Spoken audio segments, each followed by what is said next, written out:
চীন সফরে বাংলাদেশে বিনিয়োগ করতে দেশটির ব্যবসায়ীদের প্রতি আহ্বান জানিয়েছেন প্রধান উপদেষ্টা। পাশাপাশি বিনিয়োগ ও সহায়তা হিসেবে $2 বিলিয়ন বেশি মিলবে এমন আশ্বাসের কথা জানিয়েছে প্রেস উইং। এসব বিষয় নিয়ে আরও বিস্তারিতভাবে কথা বলতে আমাদের সাথে যুক্ত হচ্ছেন আন্তর্জাতিক সম্পর্ক বিশ্লেষক অধ্যাপক ডক্টর ইমতিয়াজ আহমেদ। ডক্টর ইমতিয়াজ আহমেদ, আপনাকে স্বাগত আমাদের আয়োজনে। প্রথমেই আপনার পর্যবেক্ষণ জানতে চাই যে ডক্টর ইউনূসের এই চীন সফরকে কিভাবে মূল্যায়ন করছেন আপনি?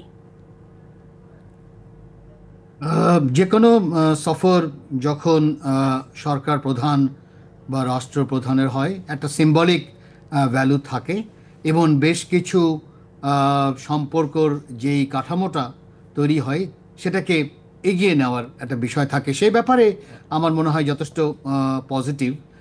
তবে মনে রাখতে হবে যেহেতু ইন্টারিম সরকার, বেশিরভাগ যেই আলোচনা হয়েছে বা এমওইউ হয়েছে সেগুলো মূলত প্রতিশ্রুতি।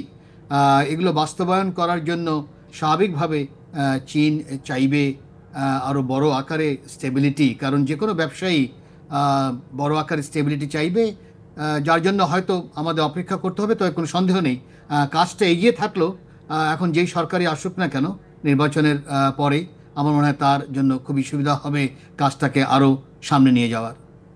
জি, ডক্টর ইমতিয়াজ আহমেদ, একদম পরিষ্কার। আরেকটি বিষয় আমি একটু পরিষ্কার হতে চাই আপনার কাছে, যে এই যে তিস্তার পানি বন্টন কিন্তু একটা বিরাট ইস্যু এখানে। তো তিস্তার পানি বন্টন নিয়ে আমরা যদি লক্ষ্য করে থাকি, দীর্ঘদিনও দিল্লির সঙ্গে ঢাকার বনিবনা কিন্তু হয়নি। তাহলে বাংলাদেশের এমন পরিবর্তিত পরিস্থিতিতে ডক্টর ইউনূসের এই চীন সফরকে ভারত কোন চোখে বা কিভাবে দেখতে পারে, আপনার মতামত জানতে চাই। উৎসবে খুশি হবে নগদে বেশি, কারণ ঘন্টায় ঘন্টায় আছে গিফট জেতার সুযোগ।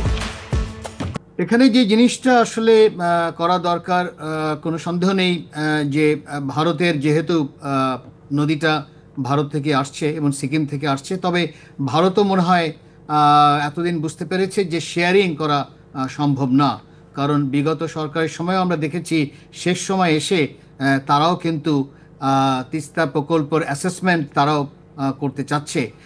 এখন দুই দেশেই যদি ওই অ্যাসেসমেন্ট, যদিও এবার চিফ অ্যাডভাইজার এখন 50 বছরের একটা মানে অ্যাসেসমেন্ট চাচ্ছে, বোঝা গেল আরও বড় আকারে, কারণ একটা টেকনিক্যাল সমস্যা এখনও রয়ে গেছে। কারণ অনেক হাইড্রোলজিস্ট বা সেডিমেন্টোলজিস্ট বলছে যে শুধু তিস্তা ড্রেজিং করলে হবে না, আশেপাশে যেই নদীগুলো আছে বা খাল বিল আছে সেগুলো ড্রেজিং করতে হবে।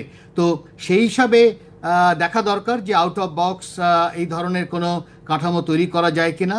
আমি বহুবারই বলেছি যে এটা 3 দেশীয় একটা কাঠামো তৈরি হতে পারে, কনসোর্শিয়াম করা যেতে পারে। কারণ যেই চিন্তাটা ভারতের আছে সিকিউরিটি নিয়ে, সেটাও আমার মনে হয় মেটানো যাবে যদি আমরা ওই ধরনের হয় 3টা দেশ বা যদি কনসোর্শিয়াম করা হয়। আর যদি ভারতের সাথেও চীনের সাথেও যদি এককভাবে করা যায়, তাহলেও আমার মনে হয় ভারত না বোঝার কোনো কারণ নেই যে এর সাথে নিরাপত্তার কোনো বিষয় নেই।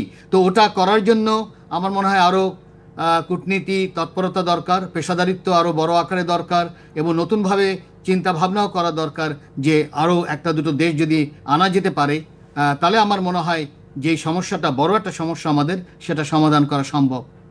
নিশ্চয়ই, একদম পরিষ্কার ডক্টর ইমতিয়াজ আহমেদ। আমরা নিশ্চয়ই ভালো কিছুর প্রত্যাশাই করব। অসংখ্য ধন্যবাদ আপনাকে আজকে আমাদেরকে সময় দেওয়ার জন্য।